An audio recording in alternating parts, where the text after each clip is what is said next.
Welcome to the deep dive.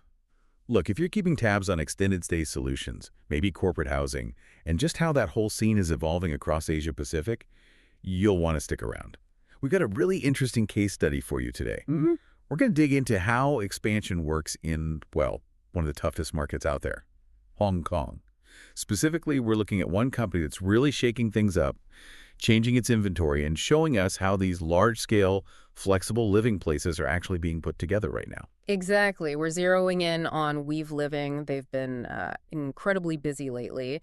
And these big property acquisitions they're making, it's not just about getting more units. It feels like a real market pivot. A pivot? How so? Well, for you listening, it kind of shows how your options for longer stays, for work or corporate assignments are being shaped.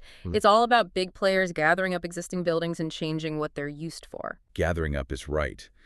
And the scale here is pretty serious. We're talking about Weave buying up existing premium service departments and negotiating to buy and convert some pretty big hotels, all at the same time. Right. They're adding hundreds and hundreds of rooms, really quickly. It shows a very calculated push into this whole flexible living space in Hong Kong. It's not accidental. Okay, let's start with the ambition behind all this.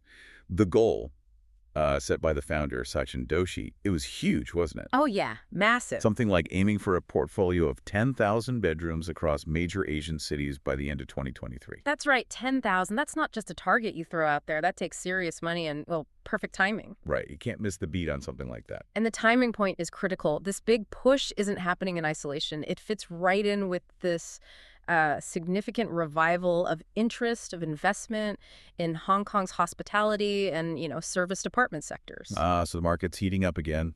Definitely. After a few uncertain years, investor confidence seems to be back.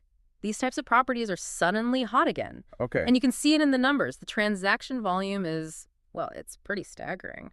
Total deal values just in this specific sector hit HK $3.2 billion. Just in one quarter. Just in the third quarter of 2022. Yeah. Wow. When you see that much capital moving, it's a clear sign that the big institutional investors, they see real long-term value here, especially in converting or tweaking existing buildings for longer stays or co-living. So it's about adapting what's already built, not starting fresh. Exactly. Much faster, less risk sometimes. And this isn't totally new for Weave, right? They've been building towards this. Correct. For context, they'd already bought things like, I think it was a 25-unit apartment tower on Robinson Road. Yeah, I remember that one. And they did that joint venture to buy the Grand City Hotel. So they've been assembling the pieces. But these latest deals, it feels like they've really stepped on the gas. Okay, let's break down these recent moves.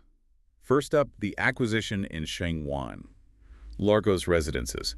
This seems like a key piece, high value, already operating as premium service departments. The asset class itself is important here. It's a proven performer. And we've got the details on the deal. It really highlights the cost of a prime location in Hong Kong.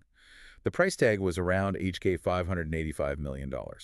For the whole building. For the 23-story building, yeah. At 123 Queens Road West, it's got 44 service departments, plus a couple of shops on the ground floor.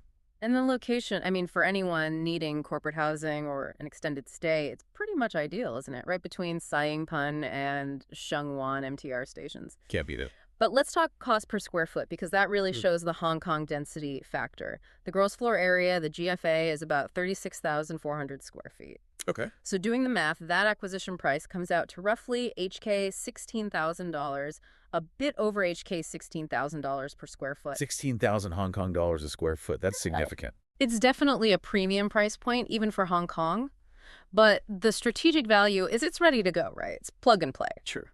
But here's something interesting, maybe the key insight for you listening. Look at the seller's return. The investment group that bought this property back in 2015, they're apparently walking away with about a 29% profit on their initial investment. Okay, 29% over, 7 years or so? That sounds pretty decent. It is decent. But, given how volatile Hong Kong commercial real estate can be, is 29% really that amazing?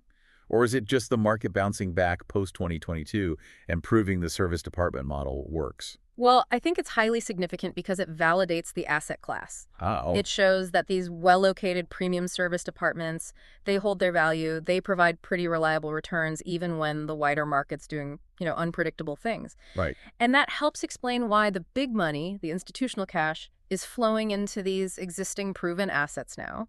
They're seen as resilient, high margin. That makes a lot of sense. So start by locking down a guaranteed performer in a top area. Solid foundation. Exactly. Right, now let's pivot. Let's talk about the second, potentially much bigger move, the expansion into Kowloon. This feels like a totally different strategy.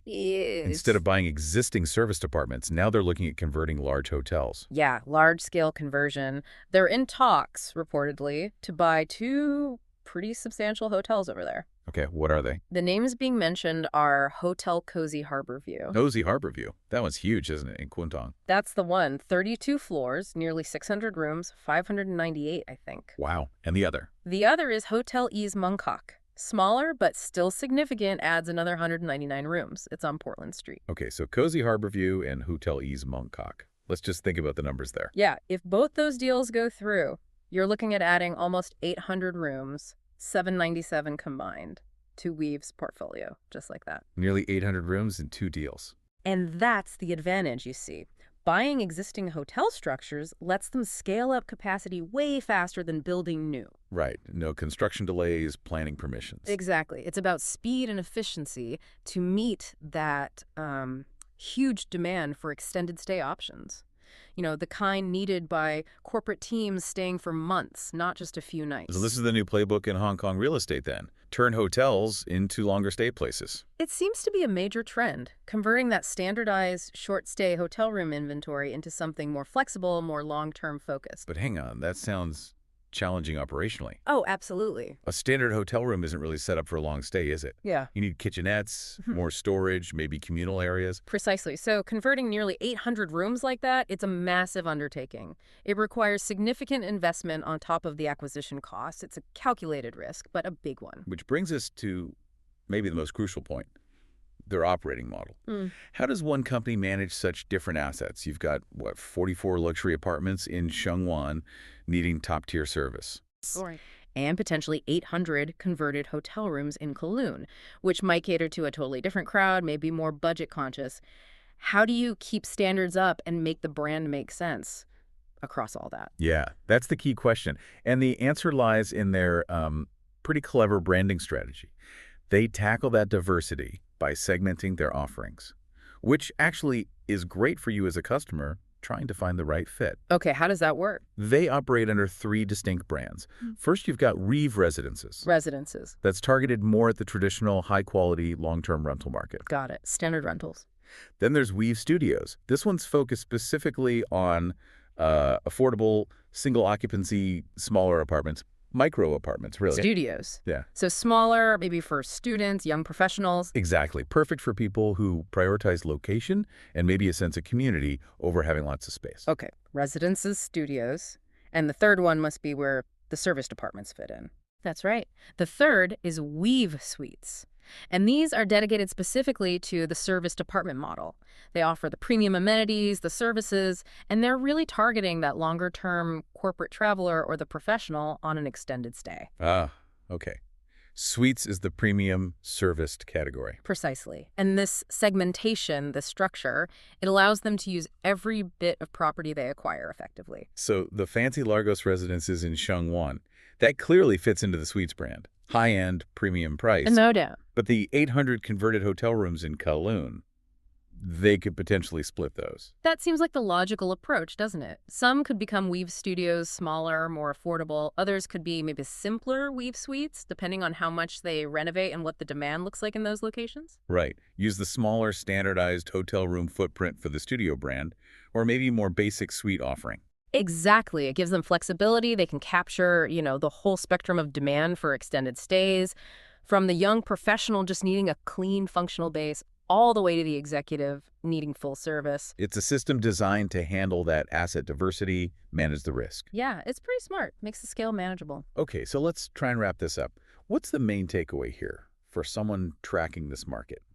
Looking at Weave Living's moves in Hong Kong, it feels like the engine driving all this growth is really about repurposing existing buildings, right? Absolutely. It's a calculated land grab, maybe? Aggregating both ready-made service departments and these large hotels that can be converted. That sums it up well. And what it shows us, I think, is that the future of corporate housing professional accommodation in APAC, it's looking structurally different. How so? It's becoming more segmented, with these different brands. It's highly flexible. And crucially, it's being driven by this large-scale institutional money that's coming in and rapidly converting existing real estate. So, more specialized options coming online faster. That seems to be the trend. More tailored, flexible choices to meet different professional housing needs as they pop up. It is fascinating, this shift. Segmented co-living studios, premium extended stay suites, all managed under one big corporate roof. It really makes you wonder, is this pivot we're seeing? Is it a permanent change in how professionals think about long-term work accommodation? Prioritizing flexibility, specific segments, efficiency above everything else? Or is this strategy just a temporary thing? A response to the market right now with lots of hotels available for repositioning after the last few years? That's the million-dollar question, isn't it? Yeah, that's definitely something to think about as you watch this space evolve.